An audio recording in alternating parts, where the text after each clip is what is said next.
So we were just talking about last lecture, the Romanizing force of the army, the Romanization of the outskirts, and also the results of those who were on the periphery, the so-called barbarians, that what would happen to them if they resisted the Roman imperial might, and often the lack of success that would happen, and the lesson that would be made of those people for other groups to know of, should they decide that they wanted to resist as well. What we ended up having, and I talked about earlier in the lectures about the contrast of the cities and the countryside, that we saw cities that are now, that we know of, Lyons and York, France and Britain, that these were originally imperial cities that were out in those frontier areas. And that you also then had the countryside and the agrarian states, and the rural inhabitants being basically most of the empire's population. But the fact that we saw that these kind of Romanized imperial centers, and as the textbooks pointed out, the exploitation of the majority is something that has to be addressed. And that's also why, as we talked about the Pax Romana, the Roman peace that's talked about, when we consider slavery, urban poor, and the exploitation of the rural classes, we should always kind of keep in mind this question about how successful the Roman Empire was in terms of the majority, or what makes something successful. And I think this is a good question to think about even now.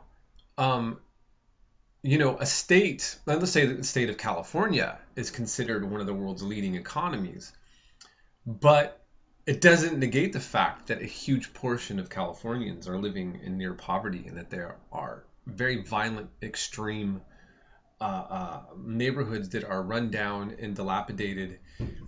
And so, at what point,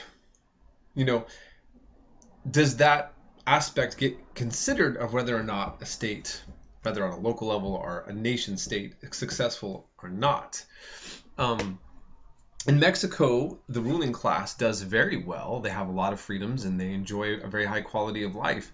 The majority do not. So again, when we're looking at any different given territory, that contrast. And when we look at U.S. history, this is the big debate that people keep having, right? You have the patriotic narrative of this great republic that's founded, freedoms of untold parallel in the world. And then you have the other side going, yeah, what about slavery and what you did to the indigenous peoples here? You can't negate that, can you? And both sides are right. And that's that tension there. And I think that by realizing that both sides are right, then it kind of makes things even more complicated.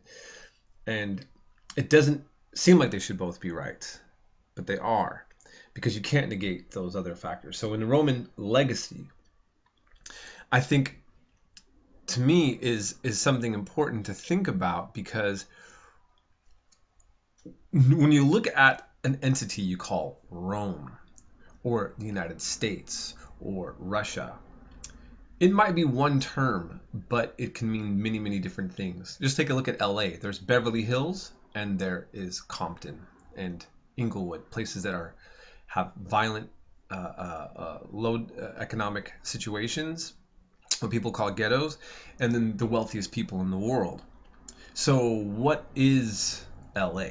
Is it those? It's both, right?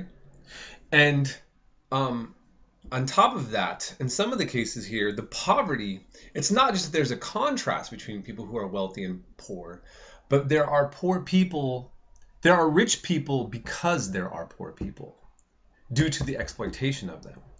And so I think that this legacy is important for us to kind of think about in terms of analyzing a more complicated set of things than than just looking at a term. Say, oh, in Iraq, they, what? What Iraq? The Shiite portion, the Sunni, the mixed neighborhoods, the Turkoman, the North, the Assyrians in the north. Like what? The rich classes, the poor classes, blah, blah, blah. I hope you get what I'm saying. And I just wanted to draw this point up because we're talking about Western civilization, and we're seeing the way that we even think coming from these time periods. So I think it's kind of good to kind of really like break down the various aspects of all societies when we're going to be thinking about making generalizations or analysis of them. Okay, so moving on from that, another map again kind of showing the main divisions between Latin and Greek as a predominant language of government and commerce. Now, why would this be brought up? Later, we're going to really see the importance of this.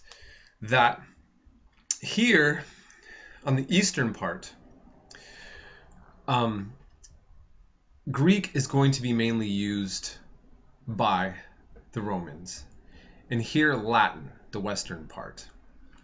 And of course, we have the Aramaic speaking and Celtic groups and Armenian and Arabic over here and Egyptian. But in terms of Roman imperial language here, it's mainly going to be Greek.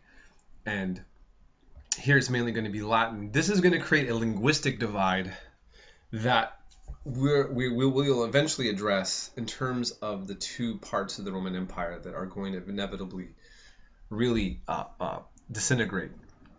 And for the Western world, Western civilization, we're going to be in the Latin realm. But the languages and the groups, as I told you, Germanic, Celtic, Slavic areas, and Basque, by the way, which is still considered one of the oldest languages in Europe, it may have been a very ancient derivative of Celtic. It's not really pinpointed yet, but people still exist that speak Basque, and they mainly want to separate in Spain, and that's a whole other topic. But okay, so this just gives you a little background more on the demographics and the language speaking varieties, and some of the groups. By the way, here's the Celtic, which seems strange all the way over here, right? That was like a colony of Celts in basically in Anatolia, and they were called the Galatia or Galatians, and that's the book of 2 Galatians in the New Testament for those who know that. Anyways, okay, so we'll move on. And what really, and we've talked about this because I had you guys write on what you think the greatest legacy of Rome was. I could have had you write that later on, but here some of you did address not just the aspect of a republic, but law, citizenship, and so on.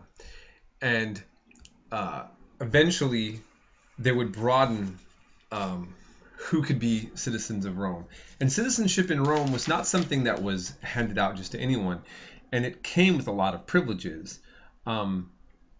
Although depending on your class, that could also still vary what you had. But it wasn't until 212 that granted citizenship to all free inhabitants of the Roman Empire. And this made Roman law more applicable to a larger portion of the population. Okay, and so the idea of having civil law and criminal law and having jurists, these things are so tremendously influential on what we're going to see develop in our own societies now, those of us who live in the West, right? Okay, so here's a little chronology timeline again, which we will then kind of talk about some more. Right here in this picture, this is Hadrian's Wall in Britain. So this shows you even to this day that Rome left its imprint all the way on the British Isles to this day, which is quite astounding. And so now I'm going to stop here, and we're eventually, we're going to discuss more about Rome's encounter with Germanic peoples, which I think is extremely significant for us to discuss.